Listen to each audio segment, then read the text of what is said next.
जिन लोगों ने भी अपनी आंखों से लाइव वहां देखा,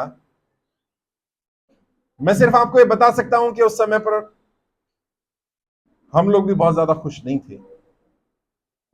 मीडिया ने कहा कि 2.5 लाख लोग थे, 3 लाख लोग थे, देखकर दुख हो रहा था। इतने ज्यादा लोग परेशान हैं। और मैं आपको बता देना चाहता हूं, ये संख्या 1% भी नहीं है उनकी जो एक्चुअल में परेशान हैं। बहुत सारे लोग शर्म के कारण, झिझक के कारण, बदनामी ना हो जाए इस कारण से घर में बैठे हुए वो बाहर नहीं निकल रहे। लेकिन मैं उन्हें भी कहना चाहता हूं और मैं तुम्हें भी कहना चाहता हूं, सबसे पहला काम तो अपने आप को दोष देना बंद करो। आप कर्जे की दलदल में फंसे, इसमें आपकी गलती नहीं है, इसके लिए सरकार की गलत नीतियां जिम्मेदार हैं। नोटबंदी आपने नहीं करी थी, जीएसटी आपने नहीं लगाया, लॉकडाउन आपने नहीं लगाया, और यहां जितने लोग बैठे हो बता देंगे या तो नोटबंदी के कारण उनका व्यापार बंद हुआ है, या नौकरी छूट गई है, या जीएसटी कारण रहा, या लॉकडाउन कारण रहा, इसके अलावा कोई कारण नहीं रहा। और जब इन तीनों में से कोई काम आपने नहीं किया तो इसकी सजा आपको नहीं मिलनी चाहिए, आपके परिवार को नहीं मिलनी चाहिए। तो जो मैं बार बार अपील करता हूं आपसे और आपके माध्यम से हर उस व्यक्ति से अपील करना चाहता हूं जो कर्जे की दलदल में फंसा है, सबसे पहले तो अपने आप को दोष देना बंद करें। आप दोषी नहीं है, गलती आपकी नहीं है, कोई गलत कदम नहीं उठाना। दूसरा, अमीरों को राहत मिली, और नाम क्या दिया गया, जो भी सुभाष चंद्र जी का मैं एग्जांपल दे रहा था, 5,000 करोड़ रुपए का उनको लोन का राहत दी गई। 6500 करोड़ का लोन था उनके ऊपर, और 5,000 करोड़ माफ कर दिया गया, और उसको नाम दिया गया हेयर कट। 75% हेयर कट कर दिया गया। मतलब आम इंसान की गर्दन काट लो और अमीर इंसान का हेयर कट कर दो, तो भाई यही वाली फैसिलिटी आम इंसान को भी दे दो ना। और यहां जितने भी लोग बैठे हैं, ईमानदारी से बताइए, अगर आपके ऊपर 1 करोड़ का लोन हो और आपका 75 लाख लोन माफ कर दिया जाए और 25 लाख को भरने के लिए अगला 6 महीने का समय दे दिया जाए, तो स्वीकार कर लेंगे? कितने लोग स्वीकार कर लेंगे? बस यही तो हम भी चाह रहे हैं। और ऐसा तो नहीं हुआ होगा सुभाष चंद्र जी को नियम के बाहर आकर के काम किया होगा, नियम से ही किया होगा ना। वही नियम हमारे लिए भी अप्लाई कर दो। हमारी लड़ाई सिर्फ इतनी सी है। लेकिन उनको क्यों राहत मिलती है और आम जनता को क्यों नहीं मिलती, उसके कारण को समझो, ताकि तुम्हें रीजन समझ में आ जाए, ताकि तुम्हें भी राहत मिल सके। असल में अमीरों की सारी जानकारी सरकार के पास रहती है, कब कितना कर्जा है, कब वो किस्त दे पा रहा है, कब नहीं दे पा रहा है। आम इंसान के साथ समस्या यह है, उसकी जानकारी सरकार को होती ही नहीं। मानो नरेंद्र मोदी जी वर्तमान में प्रधानमंत्री हैं, तो उन्हीं की बात की जाएगी। अगर नरेंद्र मोदी जी आपकी मदद करना चाहें भी, तो उन्हें कैसे पता चलेगा कि उड़ीसा में, भुवनेश्वर में, या किसी उड़ीसा के छोटे किसी कस्बे में कोई व्यक्ति कर्जे कारण परेशान है? सपना तो नहीं आएगा उन्हें। जानकारी देनी पड़ेगी, और जानकारी के लिए क्या करना पड़ेगा? फॉर्म भरना पड़ेगा। लोग फॉर्म ही नहीं भर रहे। जब तक फॉर्म नहीं भरेंगे तब तक सरकार तक जानकारी नहीं पहुंचने वाली है, और जिन्होंने फॉर्म भरा है उनकी जानकारी सरकार तक भेजी गई है, और उसी का आज प्रमाण पत्र भी दिया जा रहा है। तो सबसे पहला काम तो फॉर्म भरना पड़ेगा, आपको भी भरना पड़ेगा जिन्होंने नहीं भरा है, और जो आपकी जानकार में लोग हैं, जानकारी में है, उन्हें भी बता दो लोन उसी का माफ होगा जिसकी जानकारी सरकार के पास होगी, और जानकारी सरकार के पास तब होगी जब आप फॉर्म भरेंगे। बिना फॉर्म भरे जानकारी सरकार के पास जाने वाली नहीं है। दूसरी बात, जब आपकी जानकारी सरकार को चली जाती तो हम करते क्या है, जिन लोगों ने भी फॉर्म भरा उन सबके फाइल को प्रिंट करा लेते हैं। आप देखते होंगे बहुत सारी फाइलें हम लोग लेकर के जाते हैं, वीडियोस फॉलो करते होंगे यूट्यूब पर, इंस्टाग्राम पर, ट्विटर पर, वो फाइलें हम प्रधानमंत्री कार्यालय में जमा करा देते हैं। हर फाइल को एक यूनिक नंबर मिलता है, एक यूनिक आईडी मिलता है, क्योंकि प्रधानमंत्री कार्यालय में कोई भी चीज जमा कराएंगे तो उसका एक नंबर दिया जाता है, ये आपका फाइल नंबर है। आपके प्रमाण पत्र में वही फाइल नंबर लिखा जाएगा, और उसमें क्या लिखा जाएगा? उसमें आपका नाम होगा, आपका फादर्स नेम होगा, अगर मैरिड है तो हस्बैंड का नाम होगा, आपका डिस्ट्रिक्ट होगा, आपके राज्य का नाम होगा, आपका फाइल नंबर होगा, और लिखा होगा कि जब तक सरकार से जवाब नहीं आता कम से कम तब तक इन्हें समय दे दिया जाए। और ये प्रमाण पत्र राम बाण का इलाज है। ये समझ लो ब्रह्मास्त्र आ रहा है तुम्हारे हाथ में। अभी आपने देखा होगा बैंकों में क्या हुआ, बैंक वाले परेशान कर रहे थे, व्यक्ति प्रमाण पत्र लेकर के चला गया, प्रमाण पत्र जाकर के उसने बैंक में दिया और साथ में एप्लीकेशन लगाई। देखो प्रमाण पत्र का इस्तेमाल कैसे करना है वो बता रहा हूं मैं। ये हथियार है, ये चाबी है, ताला खुलेगा, लेकिन चाबी को ताले में लगाना है, दीवार में लगा के ताला नहीं खुलेगा। लोग क्या कर रहे हैं, प्रमाण पत्र दे रहे हैं सीधा जाकर, नहीं सीधा नहीं देना, पहले एप्लीकेशन लिखो, हिंदी में लिखो, इंग्लिश में लिखो, उड़िया में लिखो, जिस भाषा में आती है, कई लोग वेस्ट बंगाल से आए, बंगला में लिखो, फर्क नहीं पड़ता, और अपनी पूरी स्थिति लिखो 3-4 पेज की। आप कर्जे की दलदल में कैसे फंसे, क्या समस्याएं आई, आप नौकरी करते थे, नौकरी छूट गई, व्यापार करते थे, व्यापार बंद हो गया, कमाई कम हो गई, जो भी रहा पूरा विस्तार से लिखो, और साथ में एक लाइन और ऐड कर दो, मैंने प्रधानमंत्री कार्यालय में कर्जा मुक्ति के लिए आवेदन किया है, मैं कर्ज मुक्त भारत अभियान में जुड़ा हूं, और मेरा प्रमाण पत्र भी आ गया है, और उसकी कॉपी मैं लगा रहा हूं, और उसकी कलर कॉपी करा लेना है, प्रमाण पत्र की कम से कम 10 कलर कॉपी करा लेना, हर जगह वो प्रमाण पत्र की कलर कॉपी लगाना, ओरिजिनल मत लगाना, ओरिजिनल अपने पास रखना, क्योंकि जब भी सरकार बुलाएगी वो प्रमाण पत्र दिखाओगे तो साबित हो जाएगा, तुम्हारी डिटेल निकालना आसान हो जाएगा, जब भी कर्जा माफ होगा उस प्रमाण पत्र के आधार पर।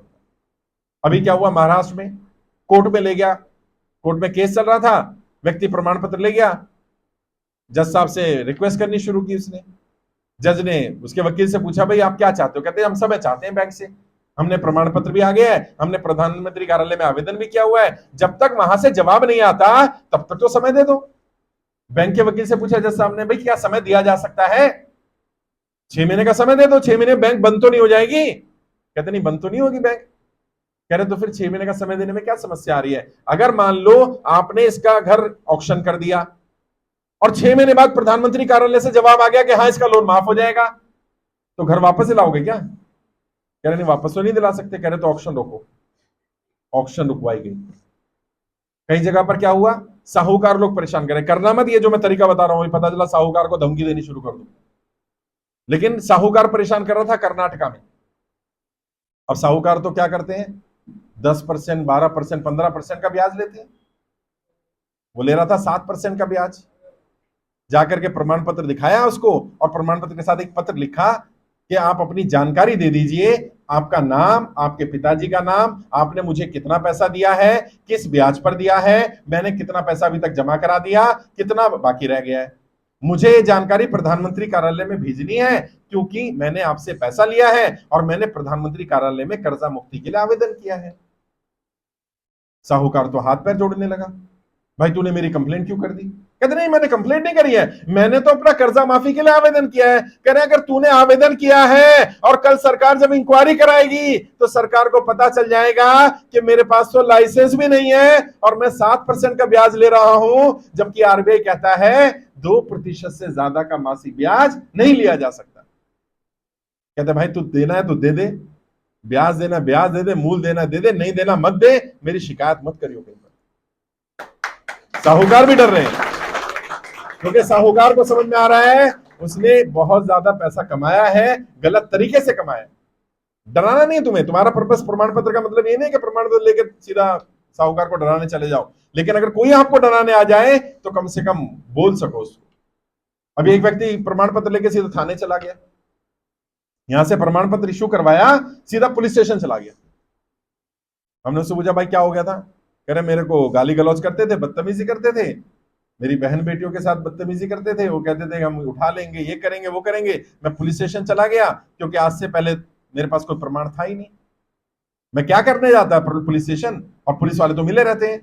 कह रहे मैं जाके सीधा एसएचओ से मिला और एसएचओ को प्रमाण पत्र दिखाया कि मेरा प्रधानमंत्री कार्यालय में फाइल गई है कर्जा माफी के लिए, और ये साहूकार लोग मेरे साथ बदतमीजी करते हैं, मिसबिहेव करते हैं, मेरी बहन बेटी के साथ बदतमीजी करने को बोलते हैं, और पुलिस वाले भी मिले हुए हैं। अगर आप मुझे नहीं बचाएंगे इनसे तो मैं आपकी भी शिकायत करूंगा। जब तक सरकार से जवाब नहीं आता या तो मेरा लोन माफ हो जाएगा या सरकार मुझे समय दे देगी, तब तक का समय दिलवाओ। तुरंत वहां एसएचओ ने बुलाया उसको, साहूकार को, माफी मंगवाई उससे, रिटर्न में लिखवाया कि मैं गाली गलौज बदतमीजी नहीं करूंगा, क्योंकि आरबीआई की भी गाइडलाइंस है, आपने कर्जा लिया तो कोई अपराध नहीं कर दिया। भारत के संविधान के हिसाब से ना तो कर्जा लेना अपराध है, और यदि आप कर्जा नहीं चुका पा रहे हैं तो यह भी कोई अपराध नहीं है, यह गलती है, मिस्टेक है, अपराध नहीं है। और कोई गाली गलौज बदतमीजी मिसबिहेव कर ही नहीं सकता। और अभी जिस तरह से व्यापारियों के साथ बदतमीजी की जा रही है, महाराष्ट्र में हो रहा है, मध्य प्रदेश में हो रहा है, राजस्थान में हो रहा है, पता है क्या कहा जा रहा है, कहते हैं अगर आप किस्त नहीं भर पा रहे हैं, आप ब्याज नहीं दे पा रहे हैं, अपनी बहन को, अपनी बेटी को, अपनी बीवी को भेज दो, हम वसूल कर लेंगे। बहन बेटी की इज्जत के साथ खिलवाड़ हो रहा है और हम चुपचाप बैठे रहें, ये ऐसा नहीं हो सकता है, बोलना पड़ेगा इसके खिलाफ। और ये समस्या इतनी गंभीर क्यों हुई? ये एक दिन में नहीं हुई है समस्या, ये आहिस्ता आहिस्ता आहिस्ता आहिस्ता आहिस्ता समस्या बड़ी होती चली गई है। अगर सरकार समय रहते इसका समाधान कर देती तो समस्या इतनी बड़ी नहीं होती। सबसे पहली जो बड़ी गलती की गई, एक बड़ी मूर्खता की गई, एक सनकीपन में निर्णय लिया गया कि नोट बंद कर दिए जाएंगे, ये सोच करके कि नोट वापस नहीं आएंगे। और हुआ क्या? 99.9% पैसा वापस आ गया। सरकार को नोट छापने में भी एक्स्ट्रा पैसा लगाना पड़ा और वो पुराना नोट वापस आ गया। उन्हें किसी ने गलत सलाह दे दी कि 4 लाख 5 लाख करोड़ वापस नहीं आएगा, वो समझ ही नहीं पाए और आम इंसान लाइन में लगा रहा और बैंकों के पीछे वाले दरवाजे से लोग अपने नोट बदलवाते चले गए। दूसरा गलत निर्णय लिया गया, आधी रात को आकर के डिक्लेयर कर देना कि देश बंद हो जाए। ये सोचा ही नहीं, किसी ने व्यापार शुरू किया होगा 15 दिन पहले, किसी की नौकरी लगी होगी, किसी के पास कमाई का कोई साधन नहीं होगा, कोई नौकरी के लिए जा ही नहीं पाएगा, वो कैसे कमाई करेगा, कहां से खिलाएगा अपने बच्चों को? असली जो मार पड़ी है ना, लोग माने ना माने, बोले ना बोले, असली मार इस लॉकडाउन से पड़ी जो बिना प्लानिंग के साथ लॉकडाउन लगाया गया। और जो पहला वाला लॉकडाउन लगा वहीं से दिक्कत शुरू हो गई, जबकि उसमें ज्यादा डेथ नहीं हुई थी। दोबारा में जब वैक्सीन शुरू कर दिया गया तब डेथ होनी शुरू हुई है। समस्या क्या? कोई बोलने को तैयार नहीं इसके ऊपर। और मैं तो कहता हूं ठीक है, आपने गलत किया सही किया वो आपकी मर्जी, सरकार आपकी है। अभी हमारी मांग ये है कि जैसे बड़े लोगों को राहत दी आपने, एक बार नहीं दी, बार बार दी। कितनी राहत दी? अगर मैं टोटल की बात करूं तो लगभग 20 लाख करोड़ रुपया पिछले 7 साल में माफ किया गया अमीरों का। 20 लाख करोड़, यानी 1 करोड़ लोगों का अगर 20-20 लाख रुपए माफ किया जाए तब बनता है ये।